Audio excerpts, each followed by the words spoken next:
জাকসু নির্বাচনে ভোট গণনা চলছে সিনেট ভবনে। সেখানকার সার্বিক অবস্থা জানাতে সরাসরি যুক্ত হচ্ছেন সহকর্মী সম্রাট আনোয়ার। সম্রাট, এখন পর্যন্ত ভোট গণনার কি অবস্থা এবং সকালটা শুরু হয়েছে একজন শিক্ষকের মৃত্যুর শোক সংবাদের মধ্য দিয়ে। আপনার কাছ থেকে সেখানকার কি অবস্থা জানতে চাই।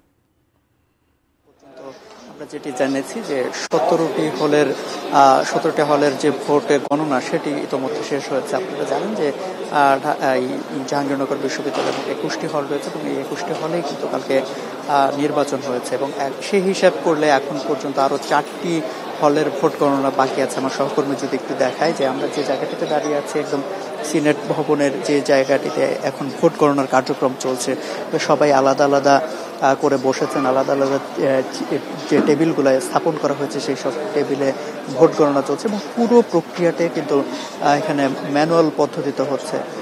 গতকাল আপনারা যখন শুরুর দিকে অর্থাৎ যখন ভোট গণনা শুরু হবে তার আগে কিন্তু আমরা দেখেছি যে অনেক প্রার্থী অনেক প্যানেলগুলো ভোট বর্জন করেছেন এবং তারপরে যারাই ছিলেন তারা কিন্তু এই যে ভোট গণনার যে পদ্ধতি সেই ওএমআর শিট গণনার যে যান্ত্রিক পদ্ধতি সেটির প্রতি অনাস্থা জ্ঞাপন করেছে এবং তারপরে তারা জানিয়েছিলেন যে ম্যানুয়াল পদ্ধতিতে এই সমগ্র ভোটের যে গণনা সেটি কার্যক্রম চালু করা হবে এবং সেই প্রক্রিয়াটির কারণেই আমরা দেখছি দীর্ঘ সময় লাগছে এবং আমার সহকর্মী যে জায়গাটিতে দেখাচ্ছে যে এখনো বিপুল সংখ্যক কিন্তু ব্যালট বক্সগুলো এখানে জমা করা রয়েছে। হল সংসদের কাজই এখনো শেষ হয়নি, এরপরে কিন্তু কেন্দ্রীয় শিক্ষার্থী সংসদ যে ব্যালট বক্সগুলো আছে আলাদা করা সেই ব্যালট বাক্সগুলো খোলা হবে। অর্থাৎ এই 4টি সাথে পাশাপাশি পরবর্তীতে সমগ্রভাবে অর্থাৎ 21টির সহ এই কেন্দ্রীয় শিক্ষার্থী সংসদের আবার যে ভোট গণনা হবে, এতে কিন্তু দেখা যাচ্ছে যে দীর্ঘ সময় অতিবাহিত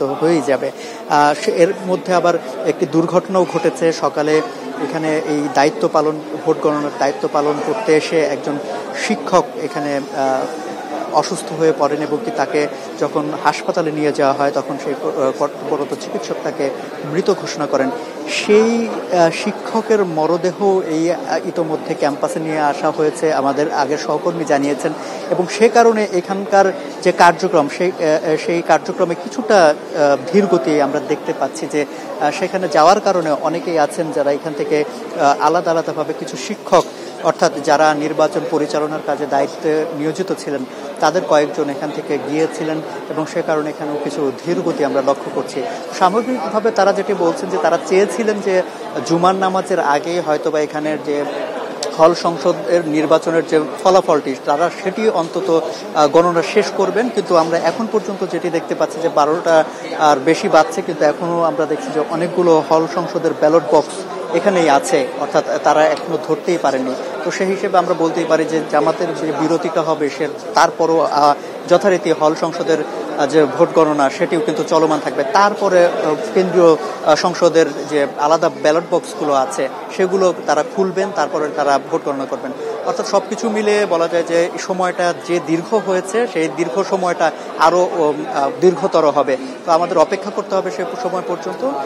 আর এদিকে আরেকটা বিষয় জানিয়ে রাখি যে শিক্ষার্থীদের আনাগোনা আমরা গত রাত পর্যন্ত দেখেছিলাম, কিন্তু ভোর থেকে আমরা দেখেছি যে শিক্ষার্থীদের আনাগোনা ক্যাম্পাস কেন্দ্রিক যে আনাগোনাটা সেটি তুলনামূলক কমে গেছে এবং শিক্ষার্থীরা বেশিরভাগই হলে ফিরে গেছে এবং সকাল থেকে থেমে থেমে বৃষ্টি হচ্ছিল, দীর্ঘ সময় বৃষ্টি হয়েছে যে কারণে আমরা সকাল থেকে শিক্ষার্থীদের তেমন আনাগোনা অন্তত দেখতে পাইনি। কিন্তু সময়ের সাথে সাথে এখন আমরা কিছুক্ষণ আগে বাইরে গিয়েছিলাম তখন আমরা দেখেছি যে শিক্ষার্থীরা ক্রমেই আসছেন এবং শিক্ষার্থীদের পাশাপাশি যারা এখানে নির্বাচন করছেন প্রার্থীরা তাদেরও অনেকেই ইতোমধ্যে সিনেট ভবনের সামনে জড়ো হয়েছেন।